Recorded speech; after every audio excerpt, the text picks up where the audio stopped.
पर तो राज्यसभा से भी वक्फ बिल पास हो गया है। आपको बता दें कि राज्यसभा से भी वक्फ बिल के पक्ष में 128 वोट पड़े हैं और वक्फ बिल के खिलाफ केवल 95 वोट ही पड़े हैं। अब राष्ट्रपति के पास भेजा जाएगा इस बिल को। राष्ट्रपति की मंजूरी के बाद कानून बनेगा वक्फ बिल। आपको बड़ी खबर बता रहे हैं, राज्यसभा से भी वक्फ बिल को पास कर दिया गया है। वक्फ बिल के पक्ष में 128 वोट पड़े। तो अब राष्ट्रपति के पास इस बिल को भेजा जाएगा। राष्ट्रपति की मंजूरी के बाद ये बिल बन जाएगा। वक्फ बिल को लेकर के आपको बड़ी खबर बता रहे हैं, जहां लोकसभा के बाद अब राज्यसभा से भी वक्फ बिल पास कर दिया गया। 128 वोट से वक्फ बिल पास हुआ।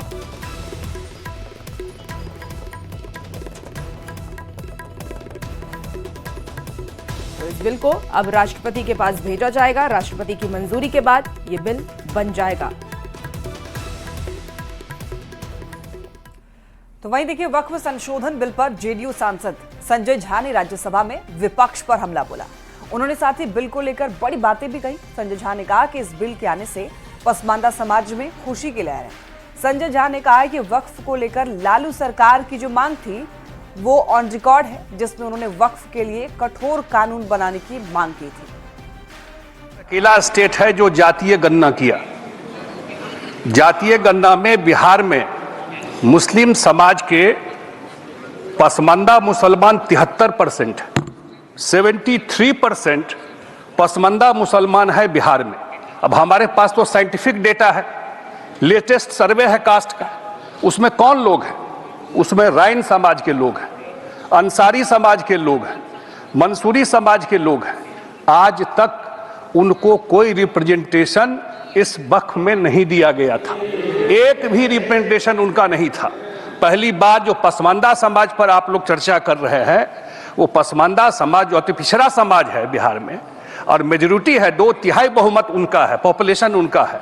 उनको पहली बार इसमें जगह मिला है कि उनके भी रिप्रेजेंटेटिव इसमें रहेंगे। उसी तरह से जो महिलाओं को लेकर के आया है कि महिलाओं का भी स्थान इसमें रहेगा। तो मुझे लगता है कि बहुत ही प्रोग्रेसिव, और ख़ास करके मैं तो जिस एरिया से आता हूँ, मुझे आज ही किसी ने फ़ोन किया कि इतना सारा case as a political representative हम लोग के पास आता है, क्योंकि वक्फ से रिलेटेड जो डिस्प्यूट होता है आपस में, और ख़ास करके जिस एरिया से मैं आता हूँ वहाँ पर मैक्सिमम डिस्प्यूट होता है जो आपस में प्रॉपर्टी आया उसको लोग बेच खाते हैं, दुकान का 90% किराया खा जाते हैं, और जो एक्चुअल पर्पस है उसका चैरिटी का वो ज़मीन तक नहीं पहुंचता है। मुझे लगता है कि निश्चित रूप से कि इसके बिल के आने से, इसमें जो सुधार हुआ है, इस बिल के आने से निश्चित रूप से जो जिस पर्पस के लिए लोग चैरिटी दान वक्फ करते हैं वो सही लोगों को, और ख़ास करके पसमानदा पे आप लोग सब बात कर रहे हैं।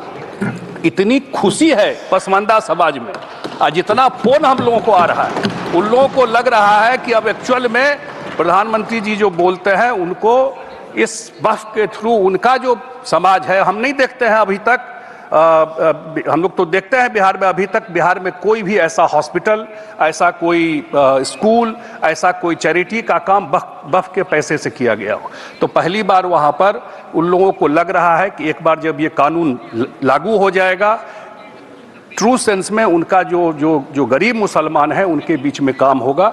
और ये एक मैसेज, एक नैरेटिव, एक मैसेज गया है। जो भ्रांतियां थी वो भी खत्म हुआ है। जो हमारे पूर्व के मुख्यमंत्री बिहार के रहे, उन्हीं का लोकसभा में बयान है, उन्हीं का लोकसभा में बयान है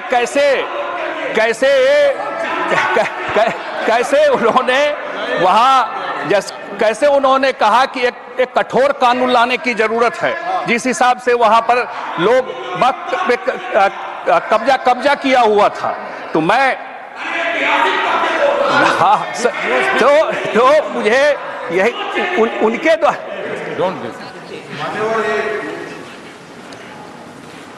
मैंने कल जो कहा, थोड़ा संजय झा जी के बोलने में गलती हुआ, ये ऑब्जेक्शन रहे। संजय झा जी, वो रिकॉर्ड पर लोकसभा में दिया गया श्री लालू प्रसाद यादव का बयान है जो लोकसभा के दस्तावेज में उत्पन्न है। अब आप क्या इसको कॉन्ट्राडिक्ट कर रहे हो? अरे मगर ये बोले हैं या नहीं बोले हैं? ये बोले हैं या नहीं बोले हैं? वक्फ